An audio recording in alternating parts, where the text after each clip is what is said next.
રાઘવના પિતાજીએ તેના નાનપણમાં જ શાંતિ નામની એક અનપઢ છોકરી સાથે લગ્ન કરાવી દીધા. રાઘવને તે પસંદ નહોતી. મોટા થઈને તેણે ખૂબ મહેનત કરી અને પ્રોફેસર બન્યો. પિતાજીના મૃત્યુ પછી તેણે પોતાની પત્ની શાંતિને ક્યારેય ઘરે ન લાવી. તેના બદલે સુંદર અને ભણેલી સૌમ્યા સાથે લગ્ન કરી લીધા. પણ 1 વર્ષમાં જ સૌમ્યાનું મૃત્યુ થઈ ગયું. લોકોએ કહેવા માંડ્યું કે તારી પત્ની શાંતિ પાગલ થઈ ગઈ છે. એક દિવસ રાઘવે તેને જોઈ, પણ પરિવારમાં તેના લગ્નની વાત ચાલી. મથુરા નામની બીજી છોકરીને જોઈને તેનો વિચાર બદલાયો. પણ હજુ સૌમ્યાના મૃત્યુને 1 જ વર્ષ થયું હતું. તેણે નક્કી કર્યું હતું કે તે હવે કોઈને પત્નીની જગ્યા નહીં આપે. પણ મથુરાની સુંદરતા તેનો નિર્ણય ફરી ગયો. મથુરાના ઘરવાળાઓએ પણ હા કરી દીધી. રાઘવ લગ્ન કરતા પહેલાં વિચાર્યું કે પ્રોફેસર મિશ્રાની સલાહ લઉં. મિશ્રા તેના સારા મિત્ર અને સમજદાર માણસ હતા. રાઘવે કહ્યું, મિત્ર, હું મોટી મૂંઝવણમાં છું. ફરી લગ્ન કરું કે નહીં? મિશ્રાએ કહ્યું, દોસ્ત, ફરી નહીં. તું તારી બાળપણની પત્ની શાંતિને કેમ ભૂલી ગયો? તે ભલી છોકરી છે. તે તેને છોડી દીધી. તે બિચારી ભાઈઓની સેવા કરીને જીવન વિતાવે છે. તું તેને સંભાળે. તેને ફરીવાર ઘરે લઈ આવ. તેની વાત સાંભળીને રાઘવને ગુસ્સો આવ્યો. મિશ્રાની વાતથી વધુ મૂંઝવણ વધી. તેણે વિચાર્યું, એ પાગલને ઘરે લાવવું, જેનો ચહેરો પણ મેં નથી જોયો, જેની સાથે વર્ષોથી કોઈ સંબંધ નથી. તેને યાદ આવ્યું, તે 19 વર્ષનો હતો. ભણવામાં રસ નહોતો. પણ ગામની બાળલગ્નની પરંપરાને કારણે પિતાજીના દબાણથી શાંતિ સાથે લગ્ન કરવા પડ્યા. શાંતિ ત્યારે માત્ર 16-17 વર્ષની હતી. ગોના 5 વર્ષ પછી થવાનું નક્કી થયું. રાઘવ ખુશ થયો કે 5 વર્ષની મુદ્દતમાં હોય. તે પૂરી તાકાતથી ભણવામાં લાગી ગયો. એ સમય વચ્ચે પિતાજીનું મૃત્યુ થયું. માં પહેલાં જ ગુજરી ગયા હતા. પિતાજી ક્યારેક શાંતિની ખબર લેતા, પણ તેના ગયા પછી રાઘવને શાંતિને ભૂલાવી દીધી. 5 વર્ષ પછી શાંતિના પિતાએ ગૌનાની વાત કાઢી. રાઘવે ટાળી દીધી. તે ભણીને પ્રોફેસર બની ગયો. તેને દેખાડો કરવો ગમતો. અનપઢ શાંતિ તેને પત્ની માટે અયોગ્ય લાગી. તેણે સ્પષ્ટ કહી દીધું, આવી ગવાર પત્નીને હું ઘરે નહીં લાવું. પછી અનેક છોકરીઓ જોઈ. તેણે સૌમ્યાને પસંદ કરી. સૌમ્યા અમીર ઘરની, સુંદર, ભણેલી અને રહેણીમાં ઉચ્ચ હતી. રાઘવ ખુશ થયો. પણ સૌમ્યાએ ઘરનું કામ ક્યારેય ન કર્યું. બધું નોકરો કરતા. તે બંધાઈને ઘરમાં બેસી રહેતી, પણ રાઘવને કોઈ તકલીફ નહોતી. શાંતિ વિશે ક્યારેય સમાચાર આવતા કે તેનું મન ખરાબ થઈ ગયું છે. તે દિવસભર પૂજાપાઠ અને ઘરકામમાં રહે છે. કોઈ સાથે ન બોલે, ન મળે. રાઘવ પર કોઈ અસર નહોતી. તે સૌમ્યામાં ખુશ હતો. પણ 2023માં સૌમ્યાને તાવ આવ્યો અને તે સાજી ન થઈ. તેનું મૃત્યુ થયું. રાઘવ ફરી એકલો પડી ગયો. ઘરમાં 2 નોકરો સાથે 1 વર્ષ વીતી ગયું. પછી લોકોએ સલાહ આપવા માંડી, હજી તારી ઉંમર છે, એકલા ન રહેવાય, લગ્ન કરી લે. તને આધાર મળશે, વંશ પણ વધશે. એટલે ફરી લગ્નની વાત ચાલી. રાઘવ ખરાબ માણસ નહોતો. મિત્રોએ પણ કહ્યું, શાંતિને પાછી બોલાવી લે. તેણે વિચાર્યું, કોશિશ કરવામાં શું વાંધો, પણ સ્વાભિમાની શાંતિ આવશે નહીં. આવે તો પણ હું એવો સખત વર્તાવ કરીશ કે 4 દિવસમાં ભાગી જશે. મિત્રો સામે સારો બનીશ અને મારે પાગલ સાથે નહીં રહેવું પડે. તેણે પોતે જાણી જોઈને નોકરને મોકલ્યો. વિચાર્યું કે નોકરને જોઈને શાંતિ નહીં આવે, પણ એવું ન થયું.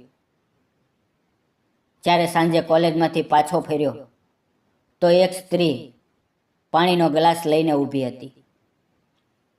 રાઘવ આશ્ચર્યમાં પડ્યો. તેણે કહ્યું, ચા બનાવું? નાસ્તો તૈયાર છે. રાઘવ ચૂપ રહ્યો. તેણે કહ્યું, હું શાંતિ છું, તમે મને ઓળખી નહીં? રાઘવે સખત અવાજે કહ્યું, નાસ્તો નહીં, ચા પી લઉં. શાંતિ રસોડામાં ગઈ. રાઘવ આશ્ચર્યમાં હતો. સૌમ્યા ક્યારેય આમ નહોતી ઊભી રહેતી. ચા નાસ્તો બધું નોકરો કરતા. શાંતિ ચા લાવી. રાઘવે પી લીધી અને ઘરની બહાર નીકળી ગયો. તેને શાંતિને વધુ મોકો નહોતો આપવો. મોડી રાત્રે ઘરે આવ્યો તો શાંતિ સોફા પર બેઠી હતી. તેણે રાઘવને જોઈને કહ્યું, હાથમાં ધોઈ લ્યો, ખાવાનું લગાવું છું. રાઘવે કહ્યું, નોકર છે ઘરમાં, તારે તકલીફ લેવાની જરૂર નથી. શાંતિ બોલી, પતિને નોકર પીરસે એ મારા સંસ્કાર નથી. ઘણી પૂંજા પછી તમારી સેવાનો મોકો મળ્યો છે, તે મારે ગુમાવવો નથી. રાઘવ કંઈ બોલી ન શક્યો. માં નાનપણમાં ગુજરી ગઈ. સૌમ્યાને મેકઅપ સિવાય ફુરસત નહોતી. પહેલી વાર કોઈએ પોતાના હાથે ખવડાવ્યું. ખાવામાં પ્રેમની મીઠાશ હતી, પણ તારીફ ન કરી, કારણ કે શાંતિને લાગે નહીં કે નાતો જોડાઈ રહ્યો છે. તે ચૂપચાપ ખાઈને સૂઈ ગયો. સવારે ઝડપથી નીકળી ગયો જેથી શાંતિનો સામનો ન થાય. પણ દિવસભર શાંતિ મનમાં ઘૂમતી રહી. તેને કોલેજ પછી મિત્રો સાથે બેસવાની આદત હતી, પણ આજે ઘરે જવાનું મન નહોતું. એક અજાણી સ્ત્રી ઘરમાં હતી. તે પત્નીનો અધિકાર જમાવે છે એ વાત વિચિત્ર લાગી. મોડી રાત્રે ઘરે આવ્યો તો ફરી શાંતિ રાહ જોઈ રહી હતી. રાઘવે કહ્યું, નોકર છે ઘરમાં, તારે ચિંતા ન કરવી. શાંતિ બોલી, નોકરને છુટ્ટી આપી દીધી. હું તમારી પત્ની છું, નિર્ણય લેવાનો અધિકાર છે મને. હવે હું આવી ગઈ તો નોકરની શું જરૂર છે? રાઘવ કંઈ બોલી ન શક્યા, પણ રાતભર ઊંઘ ન આવી. સવારે શાંતિ ચા લઈને બેડરૂમમાં આવી. રાઘવે કહ્યું, તું અહીંયા શું કરા છો? શાંતિ બોલી, હું ચા આપવા આવી હતી. શું હું તમારા રૂમમાં પણ ન આવી શકું? રાઘવે વિચાર્યું, આ ખૂબ જિદ્દી છે. શાંતિએ હસીને કહ્યું, મારી શકલ એટલી ખરાબ નથી કે સવારે જોઈને પાણી ન પીવાય. પહેલી વાર રાઘવે શાંતિને ઊંચી નજરે જોઈ. તે સુંદર હતી, સૌમ્યા જેવી નહીં, પણ સાદગીમાં અલગ જ ચમક હતી. પણ પછી તેણે વિચાર્યું, મારે શું, તે જેવી હોય પણ. તે ચા પીને નીચે ઉતર્યો તો ઘર અગરબત્તીની સુગંધથી ભરેલું હતું. શાંતિ પૂજા કરીને આવી, પ્રસાદની થાળી લઈને આવી. રાઘવે કહ્યું, હું પૂજાપાઠ નથી કરતો, ઈશ્વરમાં વિશ્વાસ નથી. પિતાજીના મૃત્યુ પછી આ ઘરમાં ક્યારેય પૂજા નથી થઈ. તારું નાટક અહીંયા ના ચલાવ. શાંતિ શાંત રહી. પછી કહ્યું, હું મારા નિયમ નહીં બદલું. હું વર્ષોથી પૂજા કરું છું તમને મેળવવા માટે.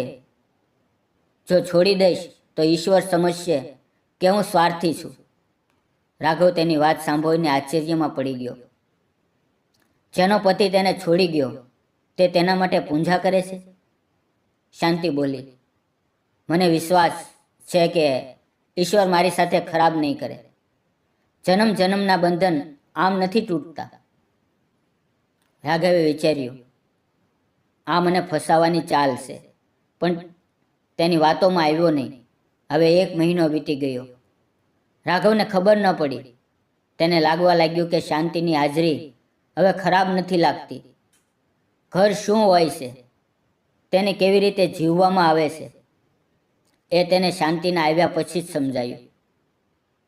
તેની દરેક વાત, દરેક હરકતની તુલના સૌમ્યા સાથે થતી અને શાંતિ હંમેશા જીતતી. પણ તે આ વાત શાંતિને કહેતો નહીં. વાત વાતમાં કડવું બોલતો, અપમાન કરતો. શાંતિ ચૂપ રહેતી. કોઈ અપેક્ષા નહીં, કોઈ સપનું નહીં. કદાચ પતિના ઘરમાં જગ્યા મળી ગઈ એ જ તેના માટે પૂરતું હતું. પછી એક રાત એવી ઘટના ઘટી. રાઘવ ઊંઘમાં હતો.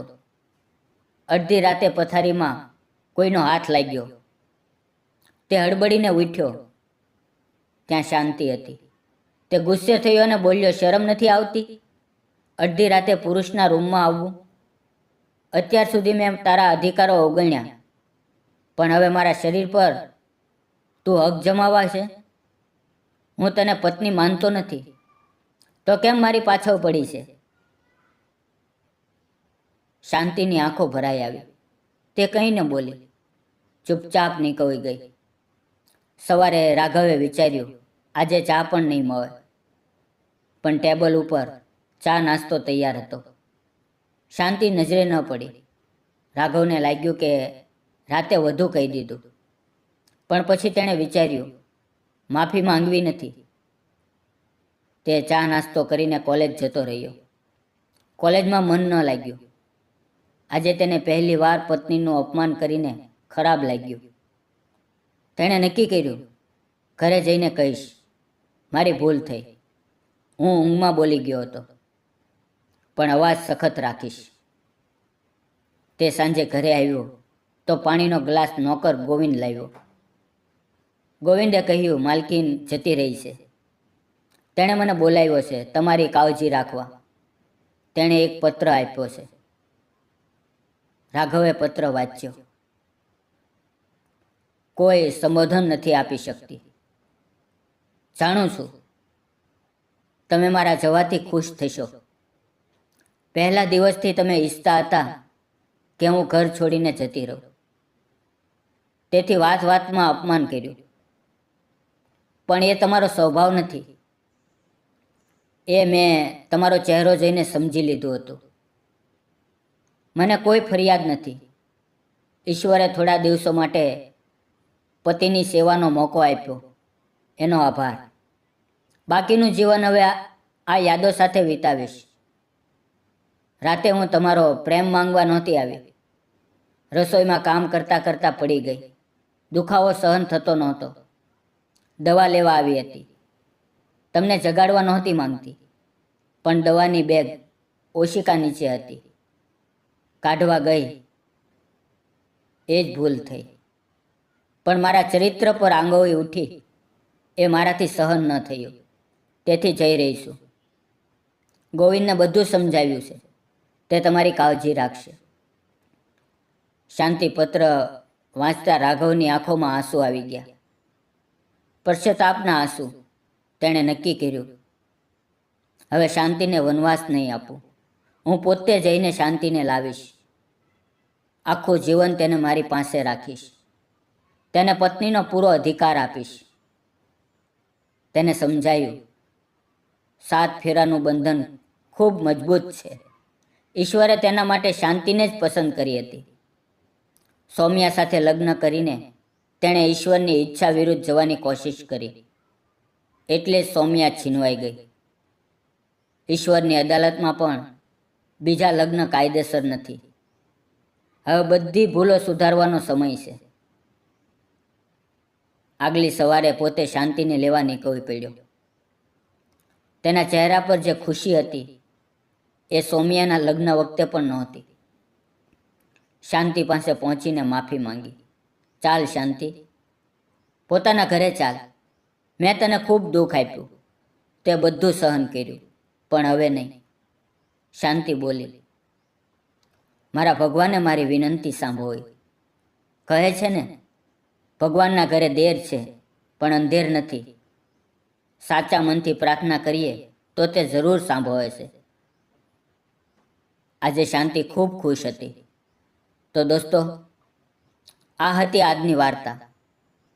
આ વાર્તા વિશે તમારો અભિપ્રાય શું છે? કોમેન્ટમાં જરૂર કહેજો. અને પસંદ આવી હોય તો વિડીયોને લાઈક કરો, ચેનલને સબસ્ક્રાઈબ કરો અને બેલ આઇકન ઓલ પર સેટ કરો. ધન્યવાદ મિત્રો. ફરી મળશું આવતીકાલે એક નવી વાર્તાની અંદર. ત્યાં સુધી આવજો. વિડીયોમાં આવેલા નામ, પાત્ર અને ઘટના ફક્ત કાલ્પનિક હતા. તેનો કોઈ પણ વ્યક્તિ, જાતિ કે ધર્મ સાથે સંબંધ નથી. આ વિડીયો માત્ર ને માત્ર મનોરંજન અને શૈક્ષણિક હેતુથી બનાવવામાં આવ્યો હતો. તેને અન્યથા ન જોશો અને બાળ વિવાહ ગેરકાયદેસર છે તેની પણ નોંધ લેશો. ધન્યવાદ મિત્રો. ફરી મળીએ, ત્યાં સુધી તમારું ધ્યાન રાખો.